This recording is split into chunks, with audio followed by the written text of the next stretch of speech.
Hello and welcome back to another Factorio Fixit. My name's Native Root and let's get cracking. Today we're playing a factory by Yolo Andrei. Andrei sent it in to me. He's got 8.5 hours in the factory and it looks like a pretty early game, mid-ish game. Factory, yeah, I'd say mid-game factory with logistics bots. So let's go have a look, see what's happening. Solar panels. Oh, look at that. Solar panels are pretty strong in this save by the looks of it. Certainly the steam engines aren't needed, that's for sure. See, they're not working at all. Happy days. So what have we got? Smelters. Smelters doing stuff. Outstanding. Now I wonder what the story is there. They must be hand loaded because they're obviously out of fuel. Yeah. Captain Obvious, I know. I'll stop now. I probably won't. I'll probably continue to point out obvious things because it's of zero assistance to the audience, but apparently that makes good commentary. I've been watching the Cricket World Cup and it's well, actually it wasn't the Cricket World Cup, it was the England Australia and the India Australia series, and the commentary there is bad. Bad. Now, this is interesting. Putting copper wire onto the logistics network. Let me take a sip of my beer, cider, and let me go through why that's a bad idea. You need lots of them, and logistics bots are, oh, here we go, okay, they're being taken up there. Let's go have a look at up there. When you need lots of something, it's generally a bad idea to put it onto logistics bots. Yes, logistics bots have a theoretically infinite throughput, however that doesn't mean it's a good idea to throw everything on them. Firstly, you have the hardware considerations of, if you put too many logistics bots on your system, it will break. It's not a matter of if, it's a matter of when and how many you can handle. This system only has 400, I'm running at a calm 60-60. As soon as you start upping that size though, that frame rate goes through the floor.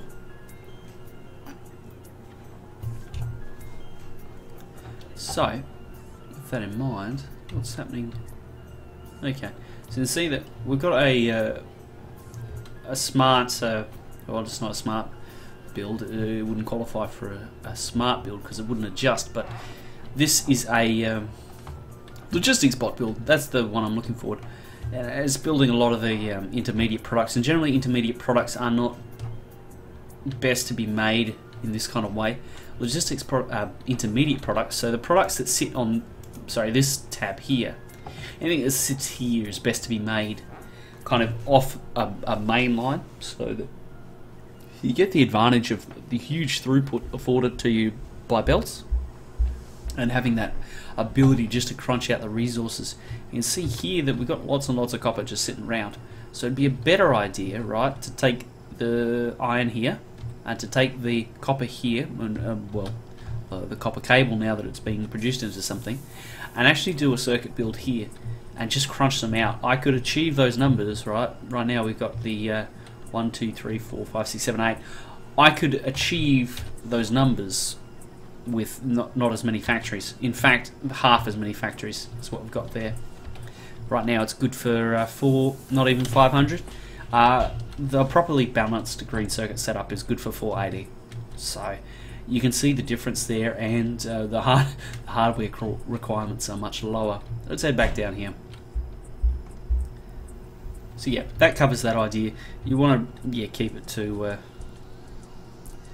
it to belts, especially for these high throughput items, for things like you know, your modules and, you know, random things that don't really need that many. Perfect for logistics bots because you can throw those factories down anywhere. They'll just kind of take care of themselves and they won't overproduce. And see here, this is a balanced belt build, but it just doesn't have the throughput of copper. So let me ask why that is. Okay. For starters, one, we have this many furnaces feeding a lot of stuff, so we'll need to see if we can fix that. So the first things first, Too many corners. Now what we'll do is we'll throw down a compressionless corner here. Sorry, a lossless corner. It loses no compression through the corner. Okay. There we go. That's number one. So this is well, it's probably as balanced as can be. Right now it's throwing everything north that it can, so that's fine. We'll just grab a splitter, right? Oh, no green circuits. I'll grab them. That'll help me. Help me in my quest for betterment. Factorio betterment. So, that's done that. Now, this is all well and good. That's fine. The corner's not great, but what are you going to do? Because the corners aren't really an issue right now. It's just this throughput. We need more copper. There's no two ways about that one. And it's often an idea to put your build, especially your green circuit build, in a kind of an area where you can expand it to a great degree. So for example, down here would be perfect. You can grab those resources, run them in this direction, you know, if you want, and if you're so inclined and you're really getting into it, you can grab the copper here, smelt it, and then put it direct into the circuit build. That's generally the best way of going, because the amount of copper that's required is pretty high. You can see that we're consuming, you know, 600-ish, call it 600-ish, which is exactly the same as what we're producing. So, you know, there's no way that you could have too much of that, and that's something to keep in mind. This, again, bad idea, but, you know, whatever. Right, so here, if you're insisting on doing something like this, that's fine. Just use a splitter. That way you don't lose as much compression. This all looks okay.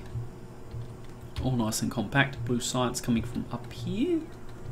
Yeah, that's okay. You can see though that we just don't have the green circuits. That is the issue.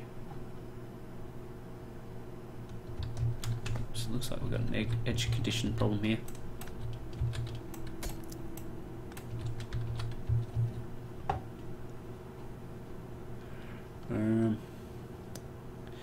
So this, okay, I see what's happening.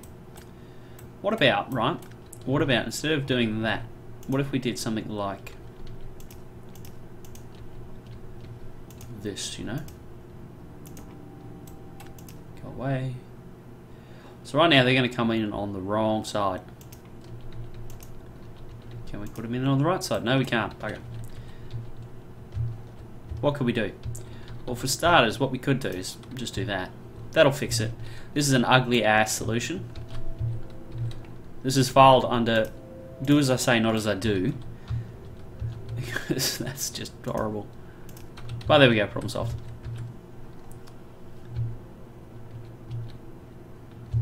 Okay. What's this requesting? Oh, plastic. So that's fine. We can put down one of these here. Right, issue solved.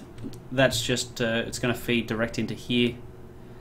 I'm not sure about the old skipsy doozy there, but we'll work with it.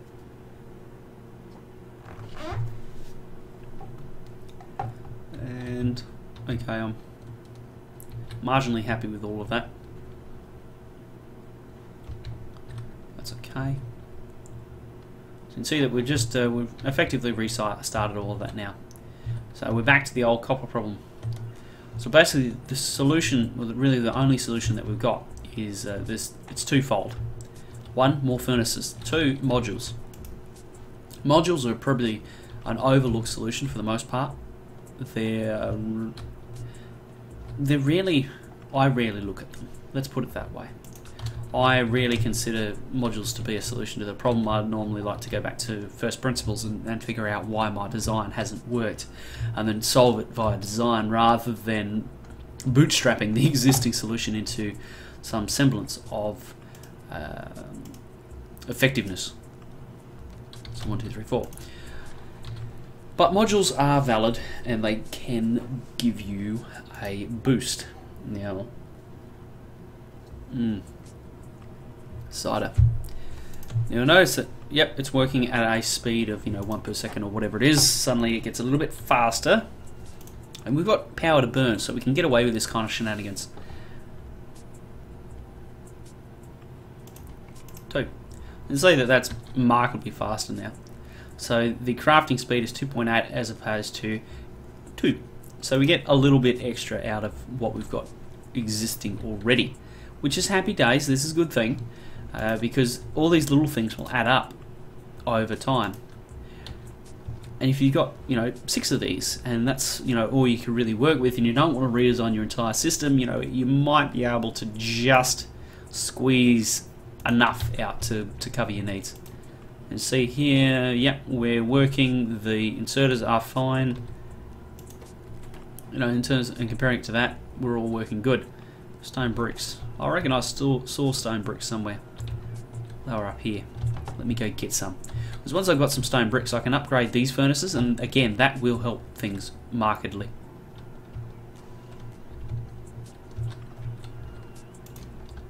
$100 of them. Yeah, that's plenty. 3, 4, 5, 6, 7, 8, 9, 10. Happy with that. Good. Oh, I'm stuck. Let's go over here. Now, what I want to do is I want to hit the ones that are being... what's this going to? Oh, okay, I see. I want to hit these ones here. These ones that are on. Because that will give us an instant boost. Then as we come to it, we can hit these ones up here. Now, could we actually? And we could. Dun dun dun. We could actually fit another 2 in here. So that's good. We're going to do that now. Because all these little extra bits do help. You're talking about adding another 2 per second here and 2 per second there, and that's all happy days. The only issue is we're going to lose our compressionless corner. Our lossless corner. And that's, well, how important is it?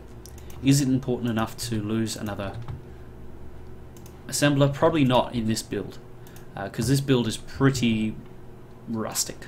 It's not a super duper high efficiency build that is going to fall over because of a compressionless corner. Sorry, compression losses in a corner.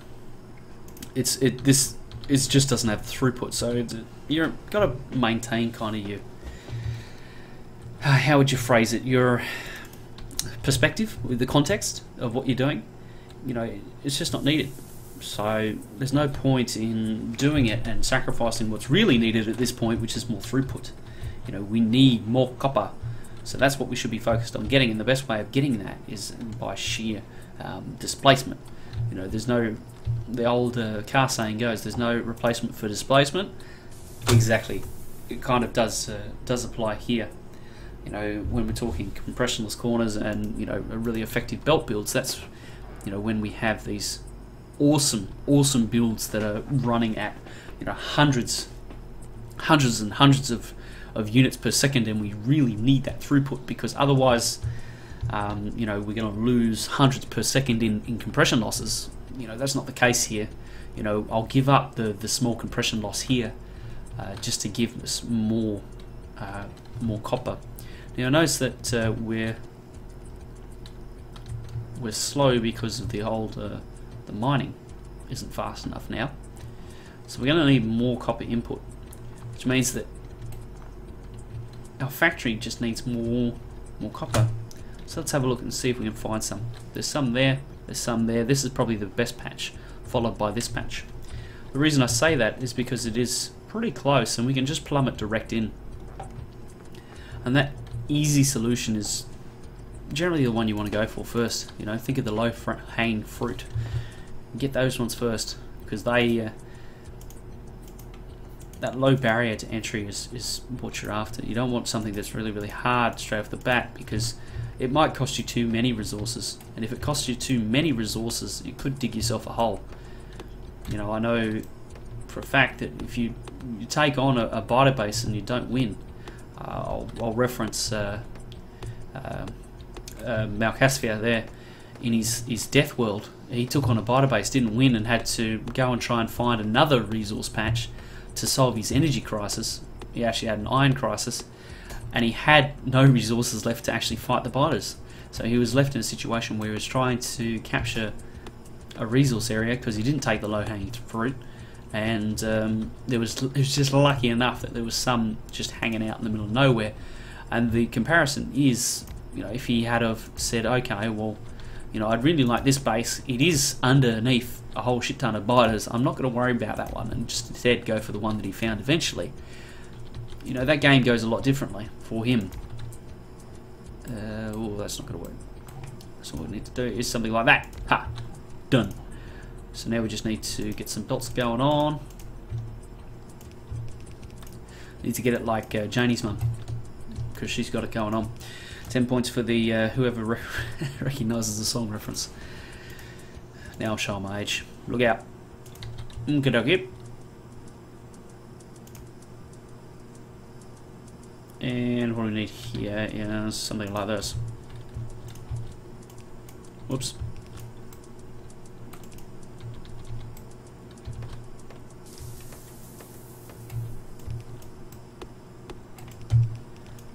I was reading on Reddit today. Someone mentioned about Avril Lavigne, of all people, and geez, that took me back. I remember I was old enough to know what a bad song that was, and not to, well, to realise what a bad song it was, but old enough to like it anyway. Oh, it's so bad. This is pop trash and excellent.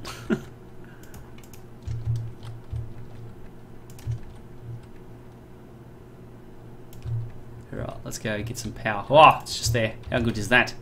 So let's plumb this thing in. Now you'll notice that I'm not using a red belt at the moment. I'm just going to see if a yellow belt is going to cut the mustard for us.